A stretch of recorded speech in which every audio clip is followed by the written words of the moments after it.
তোমার চোখ খোলো বিন্দিয়া। বিন্দিয়া চোখ খোলো বিন্দিয়া, প্লিজ। আমি তোমায় হারাতে পারি না বিন্দিয়া, প্লিজ প্লিজ বিন্দিয়া চোখ খোলো বিন্দিয়া। বিন্দিয়া আমি তোমার কিচ্ছু হতে দেবো না, বিন্দিয়া চোখ খোলো বিন্দিয়া।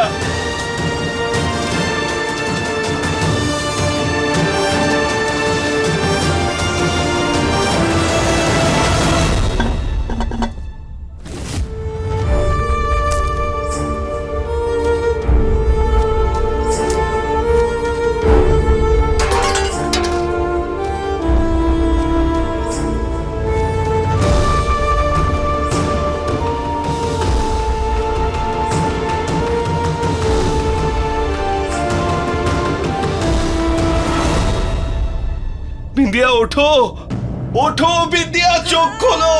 6 বছর ধরে আমি মনে করেছিলাম যে তুমি আর এই পৃথিবীতে নেই, কিন্তু এখন তুমি আমার সামনে রয়েছো বিন্দিয়া। আমি তোমার কিচ্ছু হতে দিতে পারি না, এভাবে তোমায় হারাতে পারবো না। বিন্দিয়া চোখ খোলো, চোখ খোলো বিন্দিয়া, প্লিজ তুমি চোখ খোলো বিন্দিয়া। বিন্দিয়া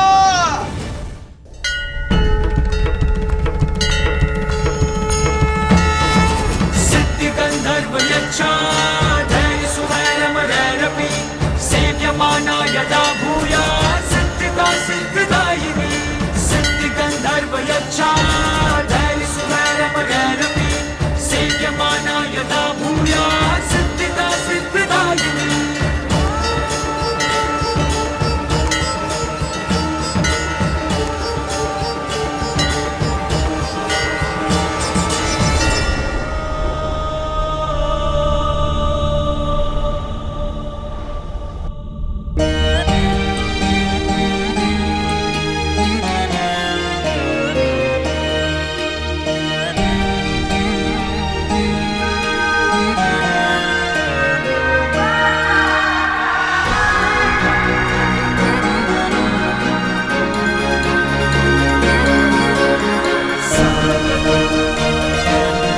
থ্যাংক গড তুমি ঠিক আছো বিন্দিয়া।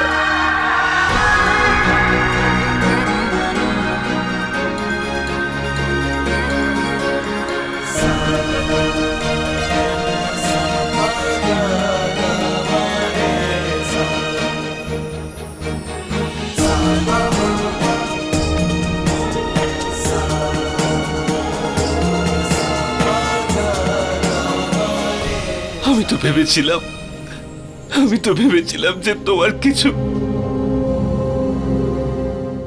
হাত পা বাঁধা ছিল। এসব কে করেছে? আপনার কি যায় আসে তাতে? আরে এ কি সব বলছো বিন্দিয়া? এতগুলো বছর পরে দেখা হলো আর আমি তো তুমি কোথাও এসব। দূরে যাইনি অভয় বাবু। যদি খোঁজার চেষ্টা করতেন তাহলে তো ঠিকই পেয়ে যেতেন। খোঁজার চেষ্টা করিনি আমি বিন্দিয়া। আমি তো মনে করেছিলাম যে তুমি এই পৃথিবীতেই আর নেই। আমি নিজে আমার চোখের সামনে তোমার অ্যাক্সিডেন্ট হতে দেখেছিলাম বিন্দিয়া। তোমার শরীরটা নিজের চোখে আমি পুড়ে যেতে দেখেছি বিন্দিয়া। আর তোমার গয়না, তোমার শাল, সমস্ত কিছু ছিল ওই মহিলার সঙ্গে।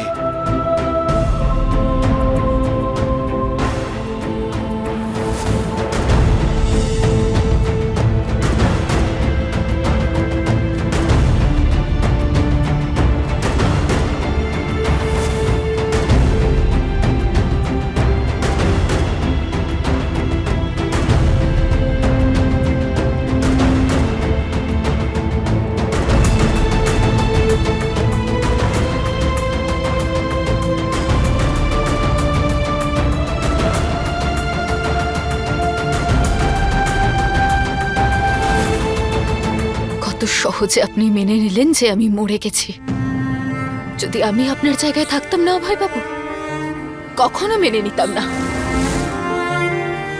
সবসময় এটাই বলতাম যে যদি আমি বেঁচে থাকি তাহলে আমার অভয় বাবুও বেঁচে আছে, যদি আমার শ্বাস প্রশ্বাস চলে তাহলে অভয় বাবুরও শ্বাস প্রশ্বাস চলছে।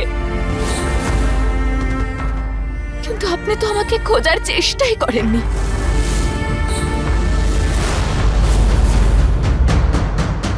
কারণ আপনি তো এটাই মেনে নিয়েছিলেন যে আমার চরিত্র কলঙ্কিত।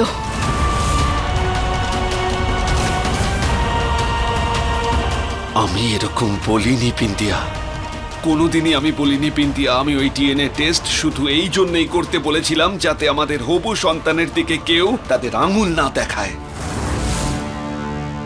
কারণ সেই মুহূর্তে তুমি এই স্টেটের সিএম ছিলে বিন্দিয়া,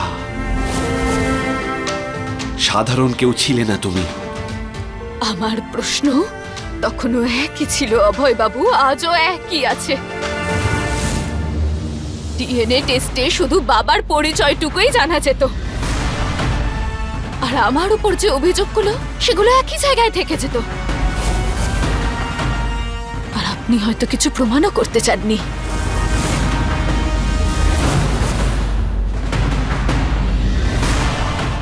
তাই আপনার জন্য এটা মেনে নেওয়াটা খুব সহজ ছিল যে আমি মারা গেছি।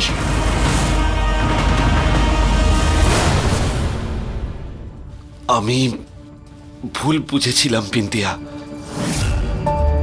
আমি অন্য কারোর লাশকে আমি তোমার লাশ ভেবে বসেছিলাম। আমি ভুল করেছিলাম বিন্দিয়া, আর শুধু এই জন্য আমি তোমাকে খোঁজার চেষ্টা করিনি, কিন্তু সেটা আমার ভুল ছিল। তুমি কি করেছো? তুমিও তো কখনো ফিরে আসোনি আমার কাছে বিন্দিয়া, একবারের জন্যেও না।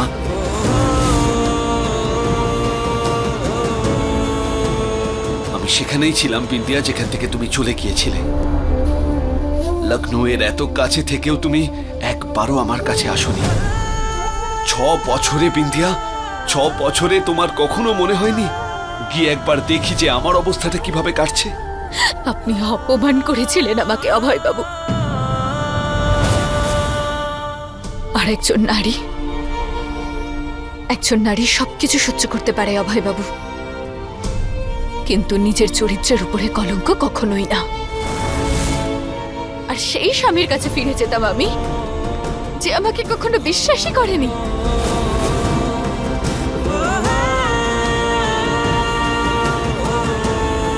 ওমা, তুমি এখানে?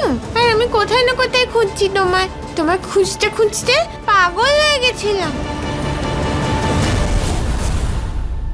তুমি এরকম বিছানায় কেন শুয়ে? তোমার কি শরীর খারাপ?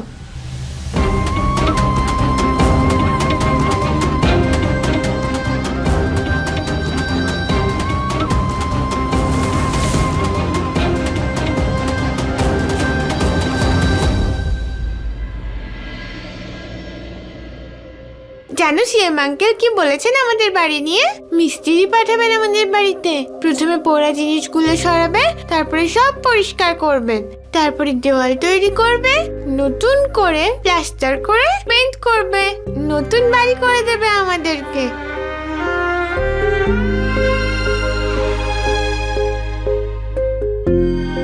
চলো না মা, আমি বাইরে গিয়ে সব বলছি তোমাকে।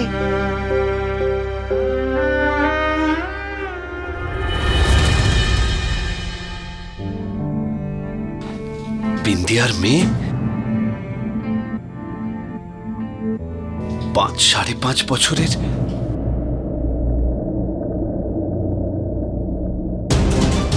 তার মানে হলো আদিয়া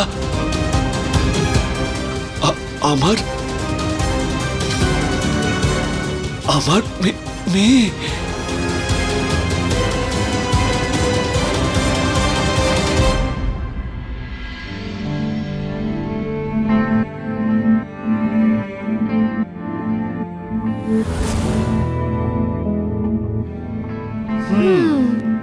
কি খাওয়া যায়?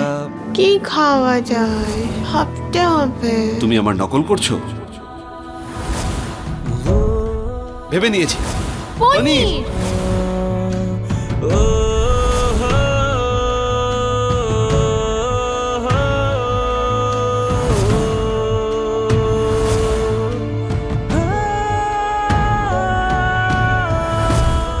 এই আচারই আমরা এখানে বানাই, আর আলু ফুলকপিও আমার খুব পছন্দের। আচ্ছা খেয়ে বলো, এটা পৃথিবীর সব থেকে বেস্ট আলু ফুলকপি না?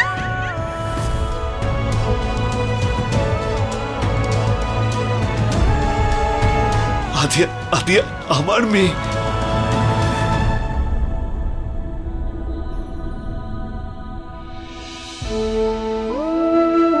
সিএম আঙ্কেলটা এটা বললেন না যে এই কাজে কত সময় লাগবে? আমি ওনাকে বলবো বৃষ্টি শুরুর আগেই যেন সব ঠিক করে দেন।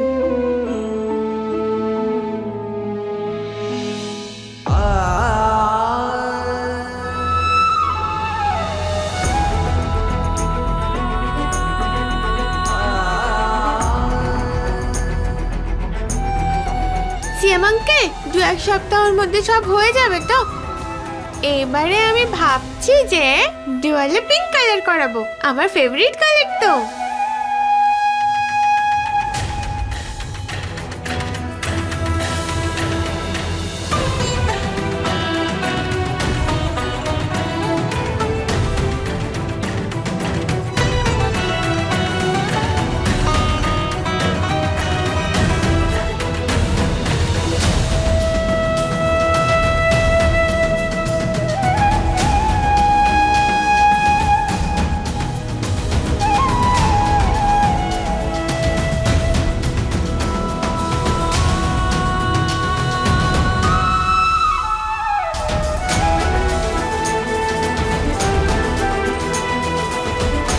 আঙ্কেল তুমি কাঁদছো কেন? বাড়িতে আমাদের পুড়েছে, স্যার তো আমি, আমার মা, তুমি কেন কাঁদছো?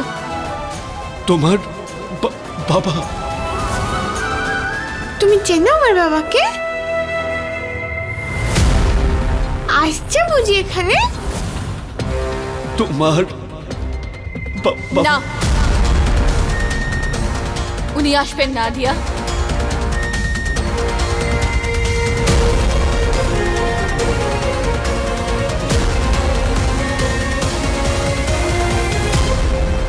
তুমি সবসময় এমন বলো যে বাবা আসবে না, যে বাবা ডিউটিতে আছে। এটা কেমন ডিউটি যেটা শুধু চলতেই থাকে, কখনো শেষ হয় না?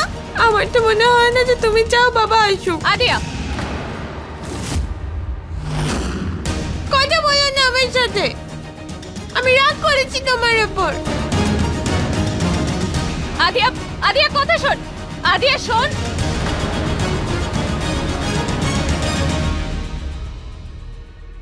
কেউ আমাকে ভালোবাসে না, কেউ আমার কথা শোনে না।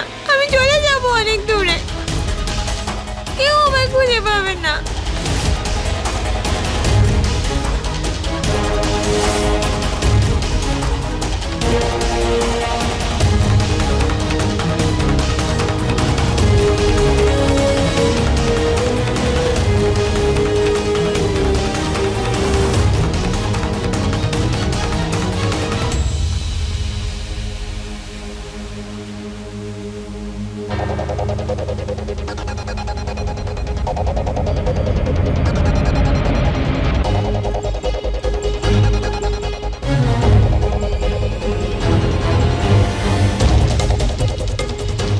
তুমি কেন আসো না বাবা? তুমি আমাকে ভালোবাসো না তাই না? তুমি তোমার রাতের সঙ্গে দেখা করবে না, তাই তো মা বলে তুমি আসবে না।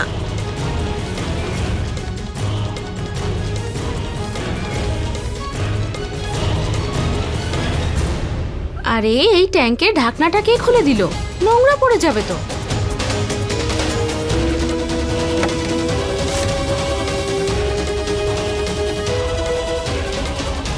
তুমি আমাকে ওকে বলতে দিলে না কেন যে আমি হলাম ওর বাবা? যে বাচ্চাটা এত বছর তার বাবা ছাড়াই বড় হতে পেরেছে, সে ভবিষ্যতেও বড় হতে পারবে তার বাবাকে ছাড়া।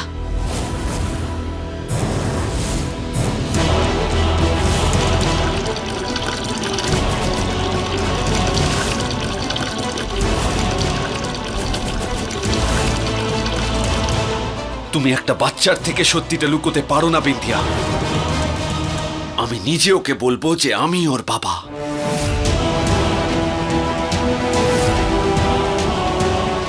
না,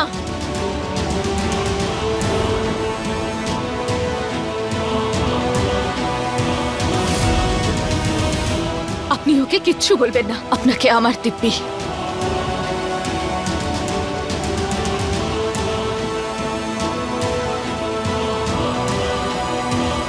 আপনি এরকম কিচ্ছু করবেন না। আদিয়া,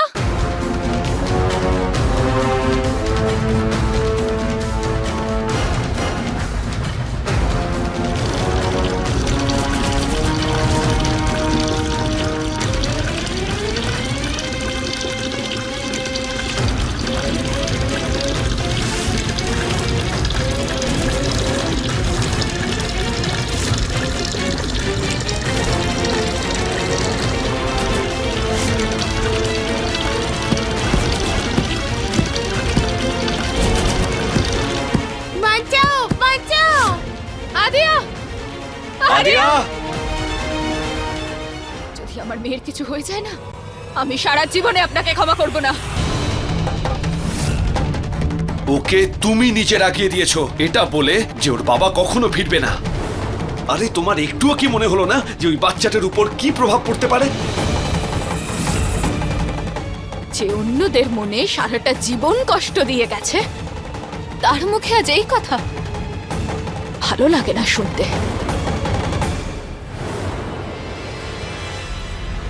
আদিয়া, মা বাঁচাও। আদিয়া, আদিয়া, আদিয়া, আদিয়া, আদিয়া! আদিয়া!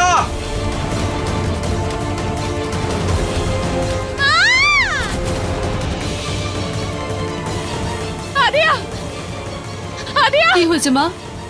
আদিয়া, আদিয়া না জানি রাগ করে কোথায় চলে গেছে, খুঁজেই পাচ্ছি না। আদিয়া, আদিয়া, আদিয়া, আদিয়া, আদিয়া, আদিয়া,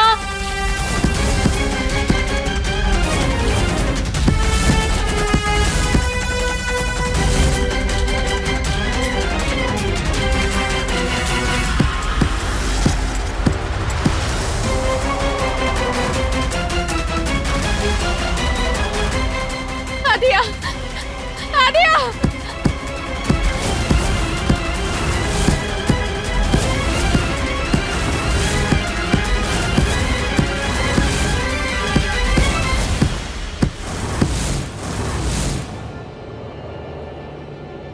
বাঁচাও বাঁচাও, আমাকে বাঁচাও।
হয়নি আমার আদিয়া, সব ঠিক আছে। হে ভগবান, আমরা কি ভয়টাই না পেয়েছিলাম। খুব দুষ্টুমি করো তুমি। আমি ওর জামা কাপড় বদলে দিচ্ছি, এসো আমার সঙ্গে। আরে কিচ্ছু হয়নি, আমাদের রাধিয়া তো খুব সাহসী মেয়ে। চলো চলো চলো, এই তো।